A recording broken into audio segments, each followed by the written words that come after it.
Unfortunately, we don't have time to talk about Declan Rice for the rest of the year, because Rob Harris of Global Football and a sports writer at the Associated Press is to probably talk about the only thing more important than who Declan Rice declares for, and that is Brexit. Where are we going with this, Rob? Not Declan Rice, Brexit.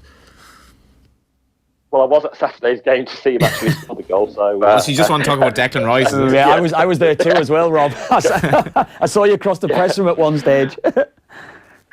Yeah, I was going to say that's not being put to a vote. I mean, obviously it might come down differently in different countries, but it's a busy one with Brexit. Yeah, like obviously we expected the vote as it happened this evening, but I'm very interested in the ramifications for this. I know we're kind of prisoners to speculation in terms of work permits and even Irish players going across, but what's the general understanding in football in terms of, obviously something that's more important than that, but in the football family, what are the worries at the moment in Britain? Well, I mean, from the FA's perspective, it's always been seen as a chance that they didn't seize or didn't back necessarily politically to actually try to help the national teams to get more English players into them. And from the Premier League side, it's completely different, because Richard Scudamore, when he was there still as chairman, he actively said that Britain should remain.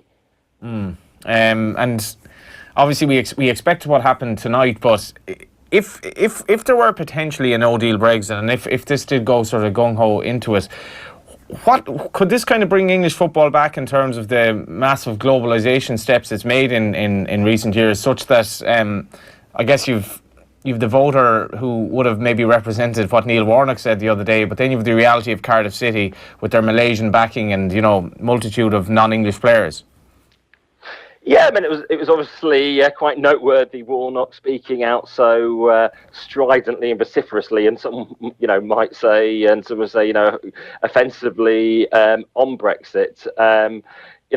What perhaps that indicated, amongst many things, was actually how much an echo chamber things like Twitter can be at a time, because Twitter was actually pretty much against Warnock, but probably the last bit of his statement was what most would find offensive, and particularly saying to hell with the world, particularly given the reliance of the Premier League on the world, not only from bringing players in, but also the international TV money as well, and ownership, as you see at Cardiff with Malaysian owners. And obviously from one point of view, the government have tried to say that actually Brexit is an opportunity to bring more business in from around the world, not just from Europe in particular, and actually be far more sort of looking out around the world. And of course the Premier League is actually one of the big cultural exports of Britain, and the fact that the government uses it as a sort of extension of soft power. But the Premier League would argue that potentially the way the FA want to change the rules on terms of the number of foreign players could actually harm the league. Do you know what, Rob, it does actually make it all the more remarkable, his comments like that, given the different nationalities that's in his squad, given obviously it's not a British owner of his own football club, given the amount of foreign owners that's in the Premier League now, and you just touched on it there as well. The globalisation of Premier League football. We know it's the biggest league in world football. We know the attraction. We only need to look at the figures. Watching that City-Liverpool game last week, where they were saying it could have been up to around about 1 billion people watching that game. It's amazing where you're using a press conference like that, because we know what happens in these press conferences and how big these stories become. I couldn't believe Neil Warnock's comments, and how, considering again his owners and the opportunities that's been afforded to him at that club. Like Cardiff obviously disassociated themselves, Rob, as you'd expect, but did Warnock sort of epitomise perhaps an uneducated view and a kind of a naive pseudo-patriotic view when it came to the Brexit voter in the first place?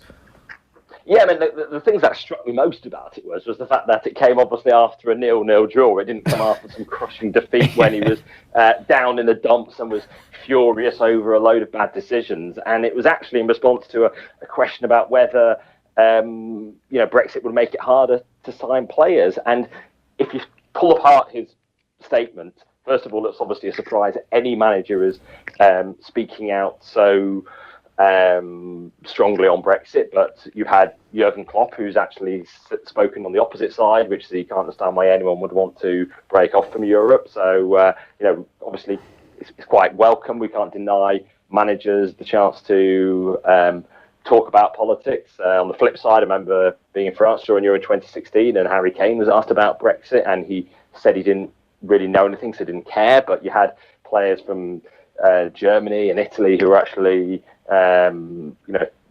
giving their own opinions and speaking out quite thoughtfully. So, but if you go back on what Warnock actually said, part of it was actually a legitimate opinion for many people to absolutely that are voiced by parts of the country, saying, why they don't get on with it, which doesn't get on with it, and they had a referendum, and now it's basically time to be implemented, and he can't wait to get out. Well, that is a point of view which, based on the referendum result, 52% of the country backed something along those lines at the time. It was obviously the final part at the end, which caused so much surprise to hell with the rest of the world, given the fact that obviously the government has actually made a point of actually it's a global Britain that Brexit leads to. Kev, we spoke about romantically a bit the loss of the FA Cup earlier, but is there any sense in England of the loss of the English game, in the sense of the influx of foreigners being so great that teams have probably sort of lost a local identity in many respects? Well, that maybe some older people or more traditionalists would say, well, actually Brexit might be a bad thing in some respects. Yeah, I don't know in relation to the game. I know that Rob's touching it there. 52% of the public have voted that that's what they want anyway. Rob's also touched on something in relation to something that we've spoken about ourselves. How many Irish players are we getting breaking through at Premier League level now? Bugger all. That's obviously going away. England are having their own problems, and Scotland and Wales are having their own problems at getting players playing at elite level. And Rob's touched on it there, that so many would view this as a way to get more English players, more homegrown players into the squads of Premier League sides. That's the way that's the way that I would see it, and potentially it could be. The only thing I would maybe ask Rob there as well, it's. Do you think, is there any sort of plan in place what the Premier League have put in place in relation to EU players? I know we know it is difficult enough for players outside the EU to get work permits, and they've got to meet a certain criteria to play. But in relation to EU players, and of course we'll have this ourselves over here in Ireland, will there be a limit on the amount of EU players that one particular side can have, or will we go on as normal for the time being?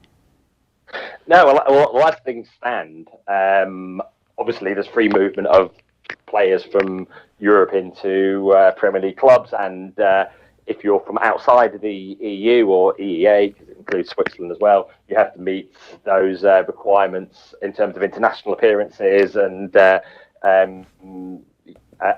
which sort of level of international team you played for.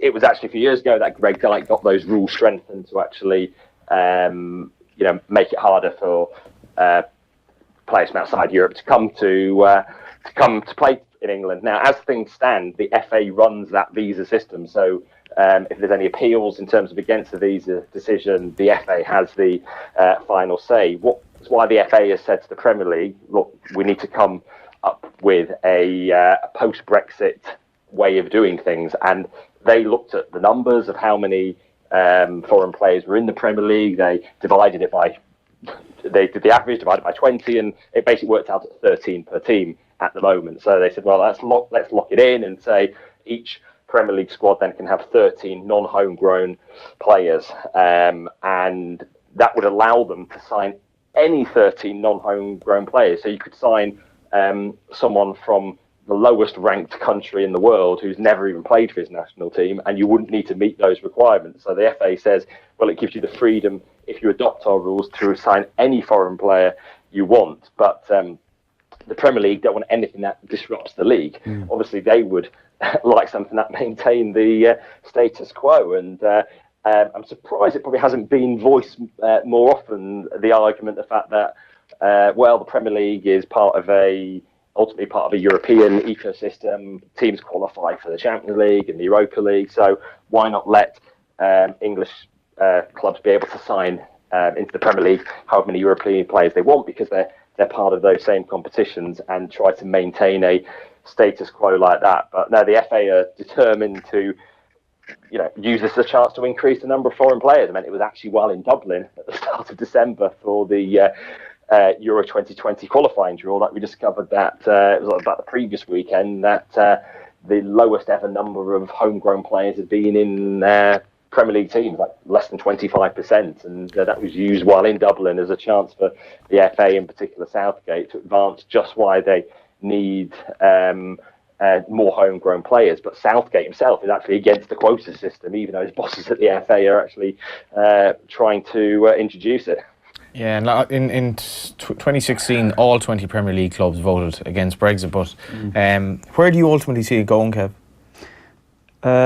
Nobody knows the answer. Well, no, they don't. I mean, essentially, how can Rob touched on something there? Look, you know, we're part of UEFA. Essentially, we play in the European competitions. Why should that change? But there will come a time. Well, I would think in the next couple of years, if and when Brexit does happen, that players will have to adhere to different criteria than what they would have had to in the past, and this could lead to problems. It may lead to more homegrown players. Where will it see our lads? I don't know where it's going to see our lads in relation to going over, because we've had so many players that have gone across the course of time over there, and some have obviously done well, some haven't. But ultimately, I think there will be a huge change. I think there's going to be a huge shift if this does happen. Yeah. Very briefly, Rob, how do you see it panning out? I suppose in terms of a brief kind of pro and con for English football if this goes on as it looks like it might.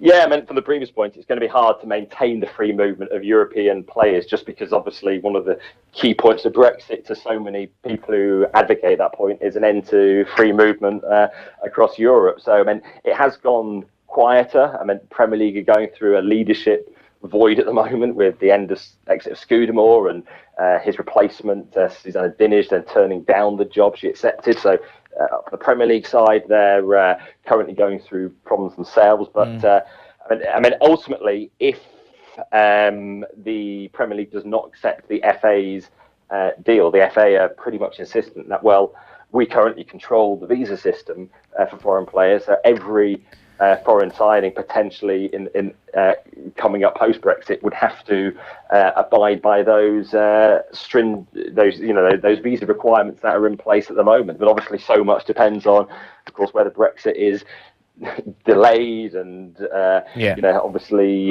discussions over a second referendum still, which obviously the government is against. So so much uncertainty that so many often say, well, how important is it to the government to discuss sporting implications, and they sort of leave it to the FA at times, and the FA via the Premier League. Thanks very much for that, Rob. We'll go to the ads.